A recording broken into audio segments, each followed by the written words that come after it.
In Tanzania, primary schools are taught in Swahili, which is the national language in the country. Students have about 40 minutes a day where they're learning English, but in practical fact, they're not actually ready to make an entry into secondary school, which is taught in English.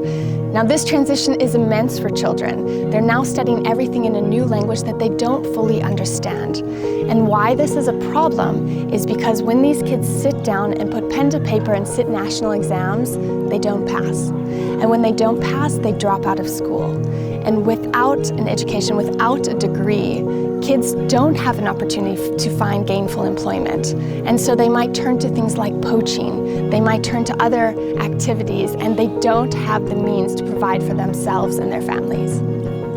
The Grumeti Fund has partnered with Concordia language villages. These are experts in language immersion to host summer camps for 5th graders. And what these camps are doing is they're a fun and engaging way for kids to learn English. They're playing games, they're singing songs, they're doing sports, all in English. And the idea is that we want kids to not be afraid of the language. We want them to build confidence and for them to learn that it's okay to make mistakes. That's how you learn a language. But we expect that they're not going to become fluent in English in a week. We realize that's not possible, but we're hoping that this builds a level of confidence so that when they go back to their schools, they feel more engaged and able to learn the language.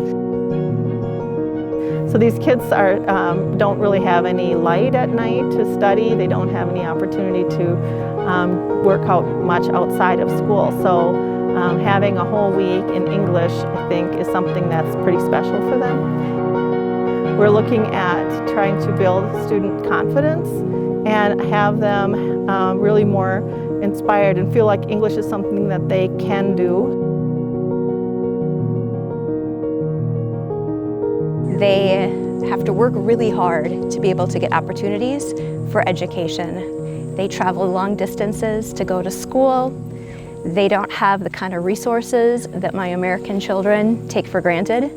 So it's an honor to be able to work with them. I think that active learning is an important part of what we do here at the Grumeti English Language Village. We work to teach language through songs.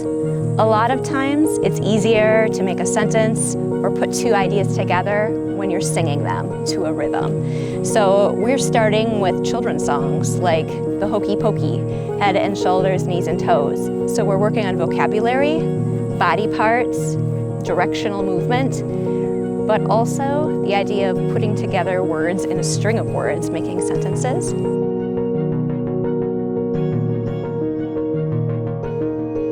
So I was born in Tanzania, so coming back, I think it meant a lot more. The first couple of days when we were on the way to the Grumeti Fund driving, we drove through the hillside and the countryside, and we could see all the makeshift houses. Just seeing some of that, and because I grew up around that, and so I felt, I don't want to say guilty, but I felt, I'm not sure what I felt, but it was kind of deep. But I think being here with the kids this week has really helped me, like emotionally. I've just been able to have fun, and knowing that I've been able to help them, just to learn English and to have fun has been really special.